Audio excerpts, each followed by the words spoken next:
Joan, thanks for talking with me today. It's really my pleasure. How old were you when you found out that you were pregnant? I was 18, 19 years old, yeah. And your first thought, how did you know? How did you find out?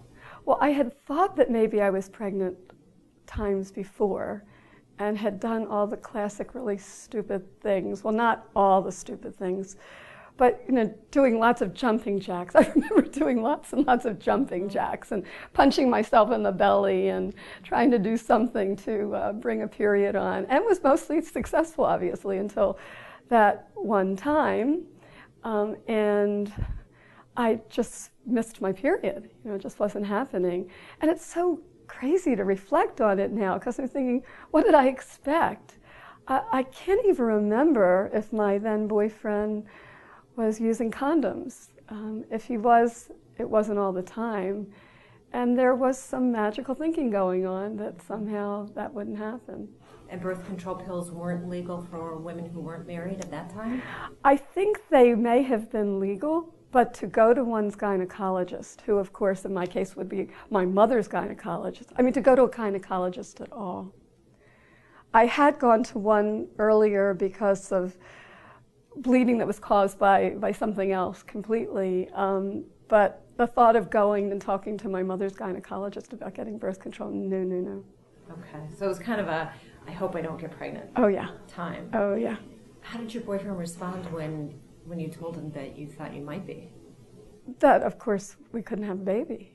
He was a first-year student at Hopkins, and that was not going to happen. And I was going to have to figure this out. And how did that happen? That must have been terrifying. It was. I didn't know what to do or how to find somebody.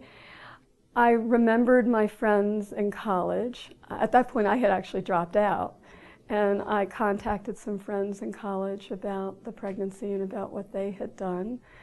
And, it's really funny, Janelle, because I cannot remember how I found this guy's name.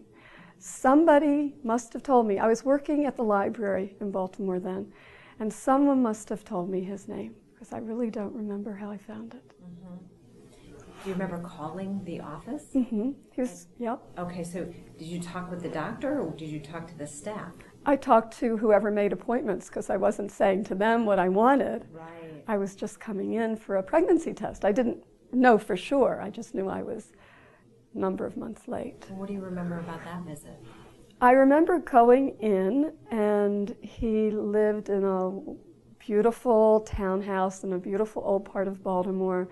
And the offices were in the basement, and being greeted very warmly by the staff, and there were other patients there. And he greeted me warmly and examined me and told me I was pregnant. And when I said, I need help to not be pregnant, his whole attitude, his whole demeanor just changed completely, and it just became a business transaction. So, how did he let you know that he would be willing? Because at this point, abortion is illegal. Right. So for him to suggest that he could do this procedure, he would be in a lot of trouble. Yep. Correct? Yeah. So what did he say to you? He got sort of very cold, but he said it will be $500, which doesn't sound like a lot of money now, but when you were, at that time and in those finances, it was a lot of money to pull together. And that I would have to come by myself. It was on a Saturday morning to the office. I couldn't have anybody with me, and I couldn't tell anybody, and I should just bring sanitary pads with me. That was it. Mm-hmm. Well, that in itself would be terrifying, to come by yourself, yeah, not have any support system with you. Yes. Do you remember how you felt? Did your boyfriend drop you off at the office? How did you get there that day? Actually, I took a bus.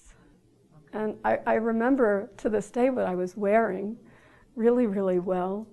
And it was a beautiful day. It seems to me it was fall. There was one of those really kind of bright blue October skies. And I remember my coat. I had a dress on, and I was scared to death. Mm-hmm. I thought that I might not live that day, But nothing was going to stop me. I had to do this. I just had to. Mm-hmm. There was no way I could have a baby. What did he say when you walked in the office on that Saturday morning? He wanted the money. So cash. He wanted $500 Oh yeah, cash. oh yeah, which I had to borrow from people.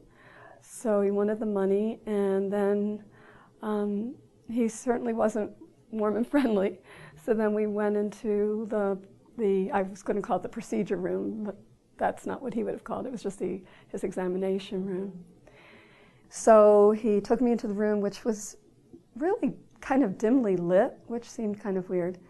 And he told me to take all my clothes off, which, you know, it just amazes me now how I just did those things. And I didn't know. You know, I guess did he give me something like a cloth or something, I guess, and got on the table in lithotomy position, and he said, "You can't scream, you know, don't scream." Which was scary on many levels, like, you mean I'm gonna wanna scream? And, you know, just, so he did an examination, and he was a gynecologist, he was an OB-GYN.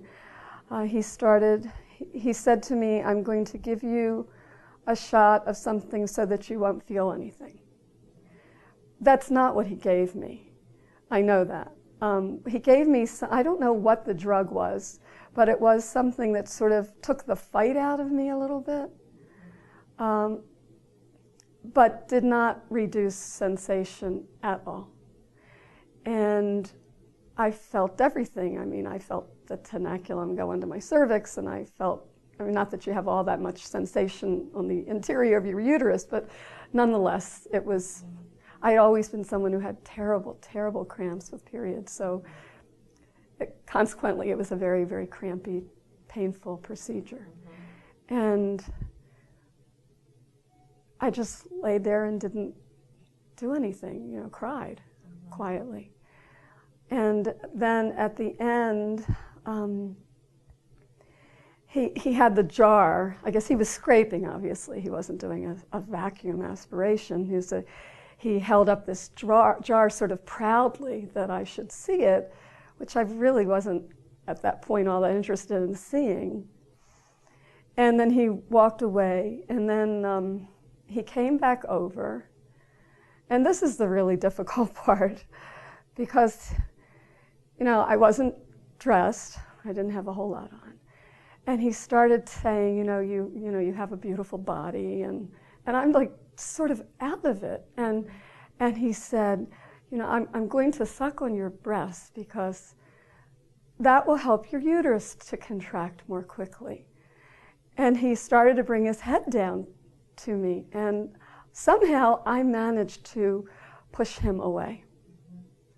And then he just left.